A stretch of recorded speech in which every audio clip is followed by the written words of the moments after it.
Cette vidéo s'adresse aux personnes qui veulent venir s'installer à Barcelone, que vous ayez déjà un emploi qui vous attend ici ou bien que vous cherchiez du travail. Je vais vous donner tous mes conseils, niais, emploi, logement, voiture. Je vais vous donner toutes mes recommandations pour réussir votre installation en Catalogne.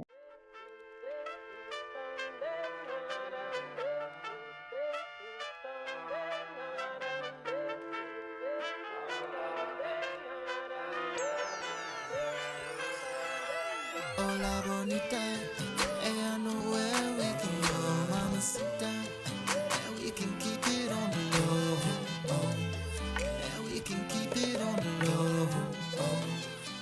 Alors pour ceux qui ne me connaissent pas encore, moi je m'appelle Laetitia, je suis originaire de Besançon en Franche-Comté et je suis arrivée à Barcelone il y a environ 18 ans. J'avais pas de travail, j'avais juste ma petite voiture pleine à craquer et une adresse pour un logement à côté de Barcelone. Et j'ai trouvé du travail assez rapidement grâce aux langues. Mais voilà, dans cette vidéo, je vais vous donner toutes les infos pour réussir donc votre installation et la réalité, puisque si vous venez vivre à Barcelone, c'est complètement différent de vacances, même si Barcelone, ça fait exotique, ça fait vacances. Il y a la réalité du quotidien, les prix des loyers, la vie a beaucoup augmenté, mais il y a aussi plein de choses sympas à savoir. Et donc, je vais tâcher de répondre à toutes vos questions. Alors déjà, à qui Barcelone convient-elle? Je pense qu'il y a un certain type de profil qui seront plus sensibles à la vie à Barcelone. Déjà, il faut aimer la vie méditerranéenne, il faut aimer la chaleur. Ça, je le dis dans chaque vidéo. J'avais fait d'ailleurs un petit vlog sur les avantages et les inconvénients de vivre à Barcelone. Je vous recommande d'y jeter un œil si vous allez vous installer ici. Donc la chaleur, en été, il faut savoir qu'il y a la canicule.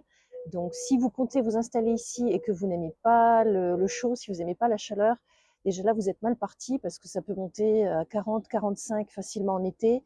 Et avec le métro, le travail, enfin le quotidien, c'est assez dur. Donc voilà, il faut aimer le climat méditerranéen. Mais ce qui est super ici, c'est que vous avez tout à portée de main en fait. Vous aimez la plage, en été, il y a plein de plages sympas. Vous aimez la montagne et le ski, il y a le Val d'Aran, il y a le nord de la Catalogne, Andorre. C'est vraiment sympa. Et on ne s'ennuie pas. Franchement, il y a plein de choses à faire. Donc, nature, ville, des petits villages super mignons. Encore une fois, le ski en hiver, la plage en été, tout est assez proche. Et c'est assez facile d'accès, que vous ayez une voiture ou que vous préfériez vous déplacer en train. Et c'est une ambiance vraiment différente des villes du Nord. Il y a un petit côté vacances, mais si on vient pour travailler, il y a quand même deux, trois choses à savoir dont je vais vous parler dans cette vidéo. Il faut également être attiré par une qualité de vie tournée vers l'extérieur. Donc ça va avec le climat. On aime être en terrasse, aller boire un café. Vous voyez là, on est en février, il fait très beau, le ciel est bleu. Donc voilà, on est souvent dehors, même si en hiver il peut faire froid. Mais je vais vous dire la vérité, et je pense que beaucoup de Barcelonais seront d'accord avec moi, il fait plus froid à l'intérieur qu'à l'extérieur. Souvent, on est chez soi, on met le chauffage à fond et on va dehors et on se rend compte qu'en fait, il fait plus chaud dehors. Voilà, c'est la vie à Barcelone aussi. Et ensuite, très très important, il ne faut pas penser venir à Barcelone pour gagner super bien sa vie. Si vous avez vraiment envie d'avoir un très bon salaire, il faut plutôt aller en Suisse ou peut-être rester en France, mais en tout cas à Barcelone, pas une ville qui est réputée pour ses grands salaires, donc c'est plutôt la qualité de vie. C'est une vie également qui est très adaptée aux familles, contrairement peut-être à Paris, où en général quand on commence à avoir des enfants, on va plutôt avoir tendance à s'éloigner de la ville. Barcelone, c'est une ville qui convient vraiment aux familles. Ça ne veut pas dire que vous ne trouverez pas facilement du travail à Barcelone, on y reviendra, mais voilà, c'est une ville qui n'est pas réputée pour ses salaires élevés.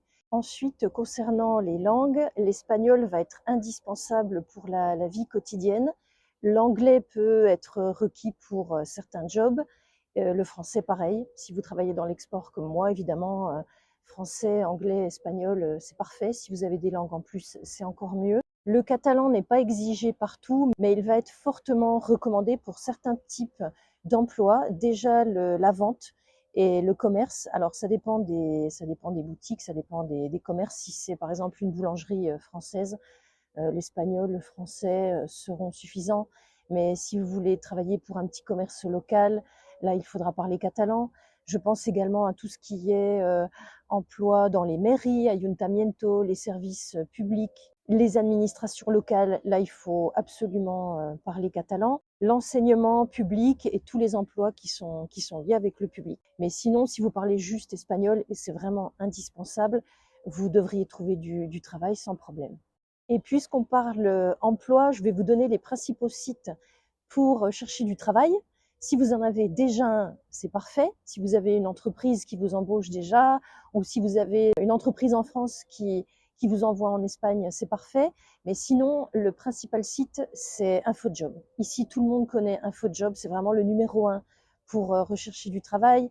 Vous avez également Indeed Espagne, donc je vous recommande de vous créer un compte, de mettre votre CV en espagnol. Alors, vous pouvez le faire traduire par ChatGPT, du français à l'espagnol. Demandez à un local, à un espagnol, de regarder, de corriger s'il y a des petites expressions qui passent mieux en espagnol.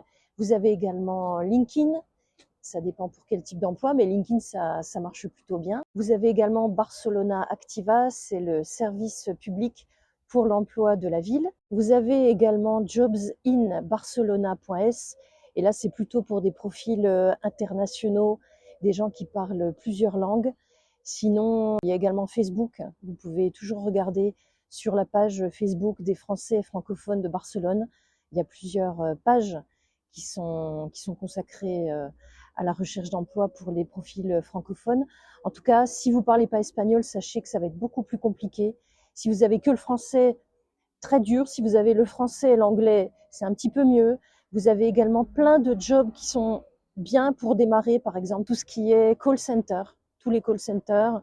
Là, on vous demandera pas trop d'expérience et pour démarrer, c'est très bien. Si vous avez besoin d'un travail assez rapidement et que vous n'avez pas un CV avec plein d'expérience, il y a beaucoup de turnover et c'est pas forcément très stable toujours, mais en général, il y a une bonne ambiance dans les call centers.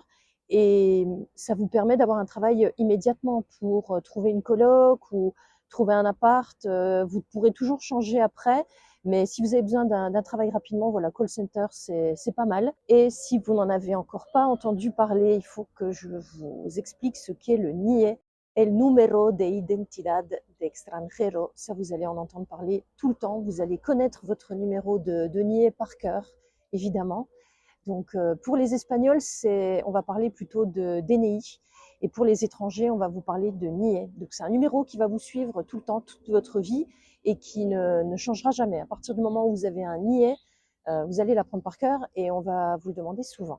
Et le NIE, ce n'est pas un titre de séjour. On va vous le demander pour travailler, pour ouvrir un compte bancaire, pour signer un contrat de location, pour payer des impôts et s'inscrire à la sécurité sociale, entre autres. Donc vous voyez, c'est un numéro qui est sur une petite carte. Il faut attribuer ce numéro est donc valable à vie. Donc actuellement, pour obtenir le NIE, il faut impérativement obtenir un rendez-vous en ligne qui s'appelle Cita Previa. C'est un rendez-vous administratif. En Espagne, la demande peut se faire soit au bureau des étrangers, soit au bureau de la police nationale. Et si vous êtes en France, vous pouvez passer par le consulat d'Espagne de la ville la plus proche. Alors, les documents demandés sont généralement votre carte d'identité française ou votre passeport, le formulaire officiel à remplir qui s'appelle EX15, ça il faut le remplir.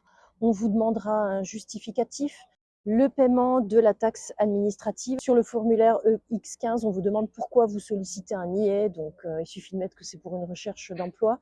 Normalement, on ne vous demande pas un justificatif avec une lettre d'embauche ou un contrat de travail, mais ça dépend de l'agent, ça dépend de la personne qui va vous recevoir. Si vous avez déjà un travail, c'est toujours bien de présenter la lettre d'embauche. Donc le NIE n'est pas gratuit, mais bon, vous voyez, c'est pas très cher. Les autres démarches essentielles à faire, donc encore une fois, le NIE, c'est ce qu'il faut faire en premier.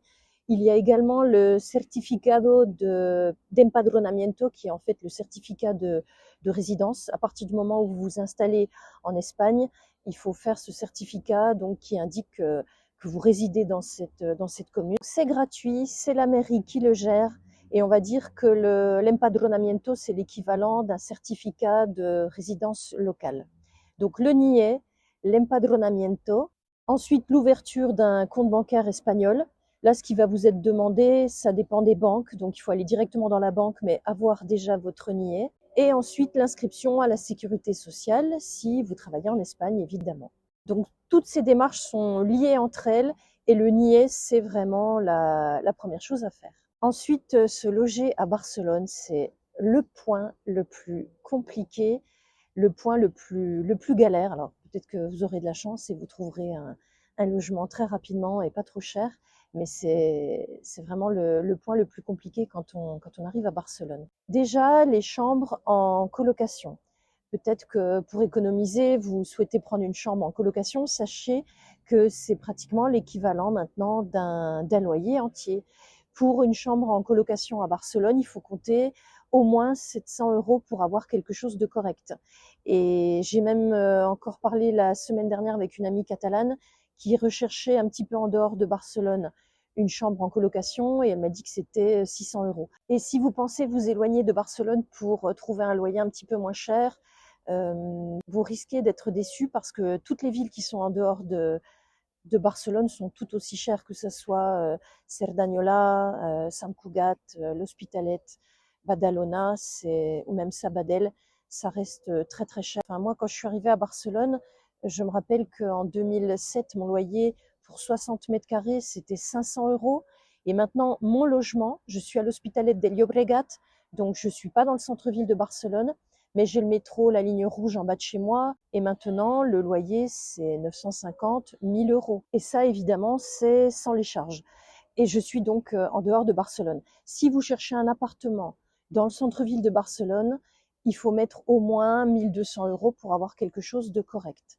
Et les salaires ne vont pas forcément avec. Les loyers ont beaucoup augmenté, mais les salaires, eux, pas trop. Donc c'est un gros problème à Barcelone, le thème du logement. J'ai fait une vidéo là-dessus d'ailleurs sur les avantages et les inconvénients de vivre à Barcelone. Et le loyer, c'est une grosse galère à Barcelone. Voilà, il faut le savoir et ça, il n'y a pas que moi qui le dis, tous les résidents vous le diront. Il faut souvent prévoir plusieurs mois de loyer à payer à l'avance, les frais de l'agence immobilière si vous passez par une agence et un dépôt de garantie. Donc il faut avoir un bon dossier. Je pense que c'est moins compliqué qu'en France, mais voilà, soyez préparés et attendez-vous évidemment à payer une caution et des frais d'agence. Les sites pour trouver un appartement à Barcelone, il y en a plusieurs. Il y a Idealista, Enalquiler, Badi, Housing Everywhere. Il y a Habitaclia aussi qui est assez connu. Donc Habitaclia, Enalquiler, Idealista, je dirais que c'est les premiers. Il y a aussi SH Barcelona et Loca Barcelona. Et sinon, il y a le système D. Il y a le système D, la débrouille à la française.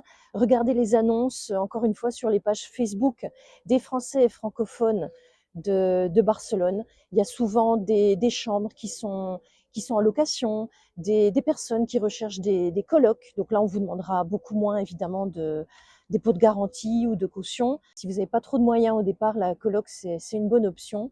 Donc regardez également sur les petites annonces sur Facebook. Ensuite, si vous venez à Barcelone en famille, il y a également des démarches à faire. La question de l'école, évidemment, se pose très vite. Il y a le lycée français de Barcelone qui est super connu ici. Il est homologué par l'éducation nationale française et il scolarise les enfants de la maternelle jusqu'au lycée selon le programme français. Donc c'est une solution choisie par beaucoup de familles françaises ou francophones qui s'installent à long terme pour assurer donc une continuité scolaire. L'inscription se fait directement auprès de l'établissement. Les places sont limitées, donc il faut vraiment regarder tout ça à l'avance. Et donc c'est un établissement privé, donc forcément payant. Et sinon, vous avez toujours l'option de mettre vos enfants à l'école publique. Donc ils parleront catalan, ils auront des cours d'espagnol. J'ai des amis qui ont des enfants qui sont scolarisés dans des écoles catalanes et les enfants parlent super bien catalan, espagnol, français avec leurs parents. Et c'est drôle parce qu'ils parlent catalan et les parents pas forcément. Voilà, donc si vous avez des enfants, c'est un point à intégrer très tôt dans votre projet. Et maintenant, je vais vous parler du coût de la vie. Ça, c'est pareil, j'en avais déjà parlé dans une autre vidéo. Il faut savoir que les prix à Barcelone ont beaucoup augmenté, donc je vous ai parlé des loyers juste avant. L'alimentation et les services sont comparables à d'autres grandes villes européennes. Il y a les mêmes supermarchés qu'en France. Si vous voulez faire vos courses, ce qui est pas trop cher en Espagne, c'est Mercadona. Il y a Mercadona, Aldi, Lidl, Bonpreu, donc il y a le choix. Carrefour, c'est quand même un peu plus cher. Il y a également les sorties et les loisirs qui peuvent peser dans le budget, donc il faut penser à ça. C'est une ville où il y a beaucoup de tentations, alors comme toutes les grandes villes. Bon, après, c'est vrai que tout ce qui est plage, on est beaucoup dehors, il fait beau, donc ça coûte rien. Mais il y a aussi tout ce qui est resto, les petites sorties. Il faut prévoir un budget essence si vous avez une voiture. Alors pour vous donner un exemple, moi qui suis célibataire, je vais dépenser mensuellement entre 160 et 200 euros parce qu'il y a des frais d'essence. Je vais aller me balader un petit coup sur la Costa Brava. Voilà, je prends la voiture assez facilement le week-end. Je vais à Montjuïc, c'est à côté de chez moi. Mais voilà, il y a quand même des frais, aller boire un café, faire un resto avec des copines. Pour les restos, on en a facilement pour 35 euros. Une entrée, un plat principal, un dessert, et si on prend un petit verre de vin ou une bière, je pense qu'il faut prévoir effectivement 35 euros minimum maintenant pour un resto à Barcelone. C'est devenu beaucoup plus cher et c'est dommage pour les locaux, donc c'est une chose à savoir. Ensuite, pour se garer à Barcelone, si vous voulez la carte de stationnement ou vous garer dans les zones vertes près de chez vous, il faut trois choses. Déjà, il faut une plaque espagnole. Vous n'aurez pas de carte de stationnement si vous avez une voiture immatriculée en France. Il faut être empadronado. Pas facile à dire, mais il faut le fameux certificado de empadronamiento et il faut avoir une adresse en Espagne. Voilà. Donc ça, c'est les trois choses pour faire une demande, pour avoir une carte de stationnement et pouvoir vous garer gratuitement en bas de chez vous. Donc j'espère que c'est très clair. La voiture, très important. Rappelez-vous, si vous n'êtes pas résident, vous pouvez rester 6 mois en Espagne. À partir du moment où vous êtes résident, vous avez un travail, vous avez 30 jours pour changer votre plaque d'immatriculation, prendre une assurance espagnole. Passer ce délai, donc il faut impérativement donc changer la plaque d'immatriculation de votre véhicule. C'est cher. Moi, je l'ai fait. Je suis arrivée en 2007 avec ma vieille Fiat Punto et je ne me rappelle plus combien ça m'avait coûté, mais c'était assez cher. Donc, changer la plaque d'immatriculation et prendre une assurance espagnole. L'assurance espagnole ne couvrira pas une voiture qui est immatriculée en France. Et si vous ne le faites pas, vous avez vraiment, vous risquez une grosse amende et de gros soucis. Imaginez, vous avez une voiture qui est immatriculée en France, ça fait 4 mois que vous travaillez en Espagne, que vous êtes résident en Espagne, que vous avez une vie stable ici. Eh bien, l'assurance française vous demandera qu'est-ce que vous faites donc en Espagne, vous travaillez. Non, franchement, c'est trop risqué. Donc, soit vous vendez votre voiture avant, vous en rachetez une en Espagne, soit vous gardez votre voiture française, mais vous faites les démarches pour l'immatriculer ici. J'espère que cette vidéo vous sera utile, que vous avez trouvé des réponses à toutes vos questions. Si vous avez des questions ou si vous avez une expérience sur votre installation à Barcelone, que vous souhaitez la partager, n'hésitez pas à me laisser un petit commentaire. En tout cas, c'est une très belle expérience, vivre à Barcelone. C'est pas moi qui vais vous dire le contraire, ça fait 18 ans que j'habite ici et j'y suis bien. D'ailleurs, là, je suis à Montjuïc, c'est dimanche. Il fait un temps magnifique et je vais aller me promener, faire quelques photos. Et je vous dis à très bientôt. Hasta luego.